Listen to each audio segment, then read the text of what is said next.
Ja, hallo zusammen und herzlich willkommen hier auf unserem Kanal. Ich bin heute alleine hier. Das liegt daran, dass ich euch heute mein Modell vom Splash Mountain vorstellen möchte, was ich im Januar angefangen habe zu bauen.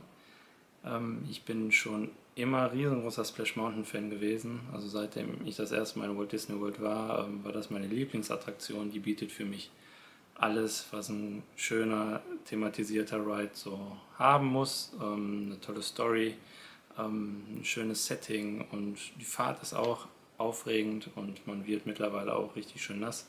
Das gehört für mich auch dazu.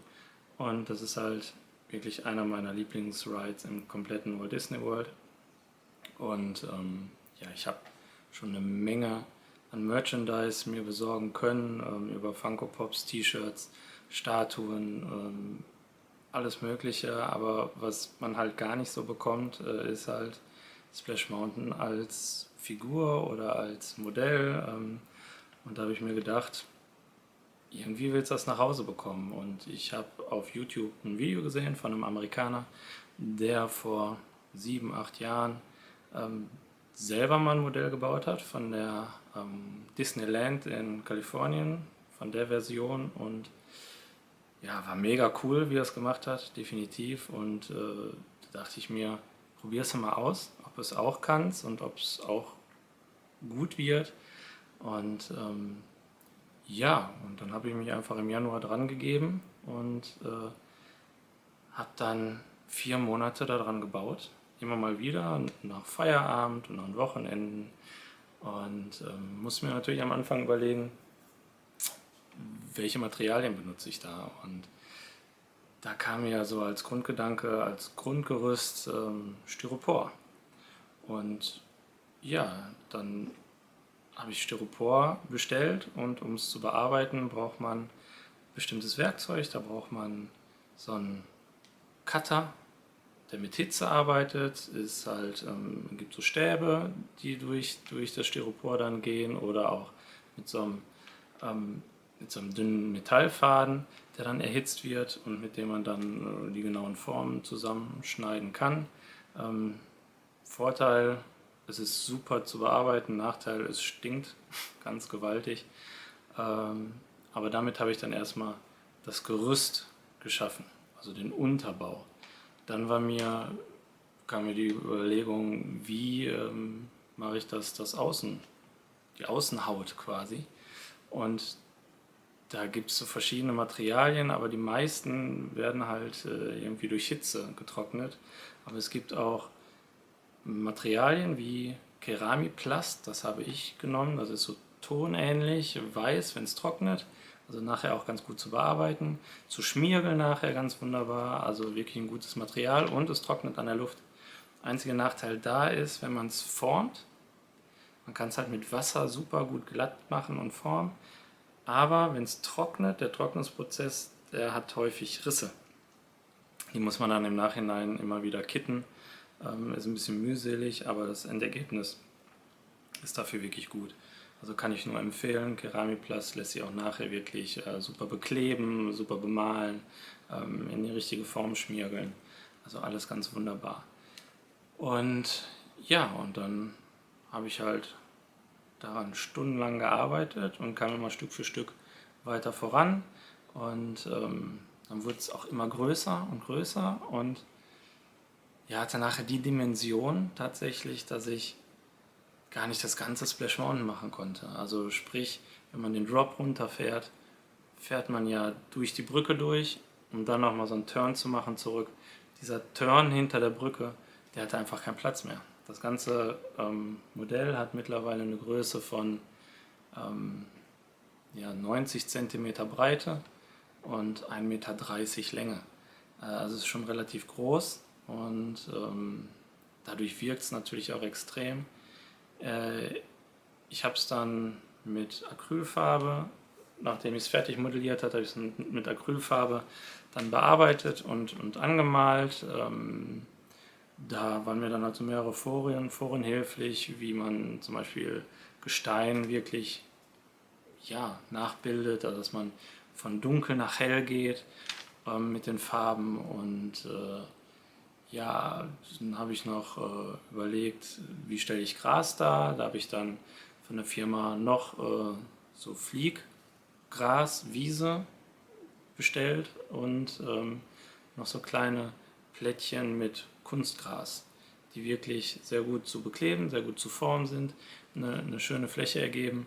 Und dann habe ich noch als drittes Gras selber gemacht. Da habe ich dann vom, vom, vom Sanitärbereich so Flachs gekauft, sehr günstig.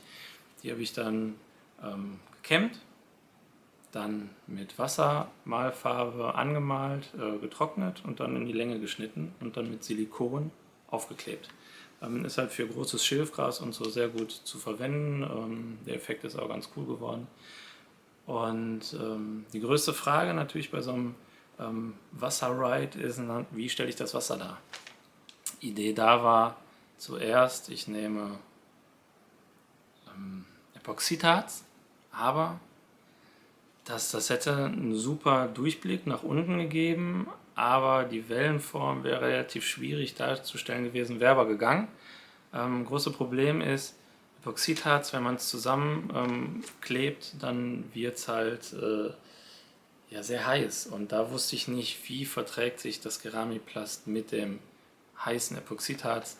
Dementsprechend war das nachher nur noch meine zweite Wahl und meine erste Wahl fiel dann auf Silikon. Silikon, transparentes Silikon, habe ich geholt jetzt von der Firma Fischer. War sehr, sehr zufrieden. Man trägt einfach die Silikonschicht auf, nimmt dann einen Löffel, packt diesen Löffel in Spüli, in Wasser mit Spüli. Dadurch haftet das Silikon nicht an dem Löffel und dann kann ich halt mit dem Löffel das Silikon glatt ziehen, Wellen erzeugen und nachher gegebenenfalls mit einem Zahnstocher noch Wellen ziehen etc. etc. Das Ergebnis ist erstaunlich gut geworden, also besser als ich es mir gedacht habe. Das werdet ihr auch gleich auf dem Video auch sehen. Ja, erstaunlich fand ich jetzt noch, dass die Wege, wo man lang fährt, wenn man an Wasser denkt, denkt man immer an blaue. Nein, in Splash Mountain sind die wirklich braun. Dementsprechend sind alle Wege, wo man lang fährt, ist das Wasser braun, weil die Umgebung braun gemalt wurde, auch im Original. Das Einzige, wo ich es nicht gemacht habe, ist beim Drop. Da habe ich es blau gelassen, blau mit ein bisschen weiß, um halt einfach die Strömung ein bisschen besser darstellen zu können. Ja, es macht halt furchtbar Spaß, einfach immer weiterzukommen und zu merken, es nimmt einfach Form an, es sieht gut aus und ja, war dann eigentlich schon relativ traurig, als ich nach 4 Monaten dann fertig war und nichts zu tun hatte mehr.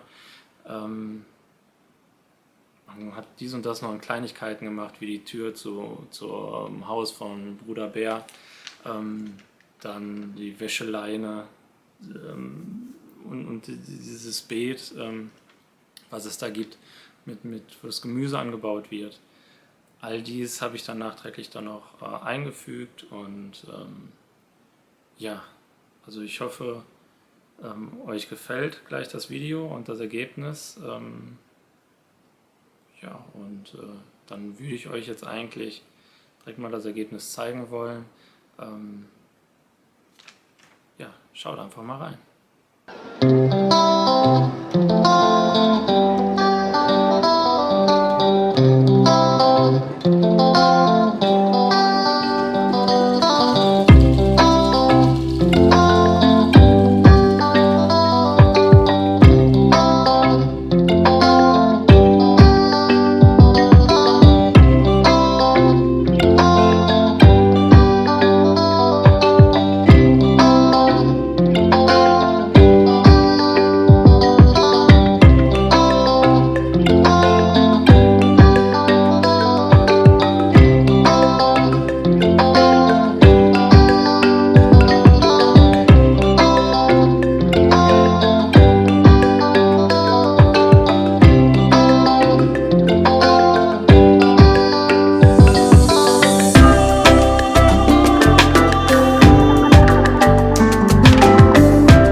Video gesehen und konntet jetzt mal Eindrücke von dem kompletten Modell bekommen. Ich hoffe, euch gefällt es nur ansatzweise so gut wie mir. Also ich bin echt damit sehr zufrieden und muss nur überlegen, wo ich es hinstelle, weil er, wie gesagt, sehr groß. Ja, und wenn es euch gefallen hat und wenn euch Disney-Sachen und Disney World-Sachen interessieren, dann würde ich mich freuen, euch häufiger auf unserem Kanal zu sehen, und wir werden den Kanal weiter ausbauen. Wir werden über Disney-Urlaube sprechen, wir werden über Planungen sprechen, die wir mit Disney und Disney World vor allen Dingen vorhaben. Tipps und Tricks, Bewertungen etc. etc. Von daher, wenn ihr daran Interesse habt, dann würde ich mich freuen, wenn ihr öfter unsere Videos anschaut. Lasst gerne Kommentare da, wie ihr wirklich jetzt das Modell gefunden habt und ob euch Disney-Sachen wirklich interessieren. Und ja, und wenn es euch dann so gut gefallen hat, dann würde ich mich natürlich über jedes einzelne Abo auch sehr freuen.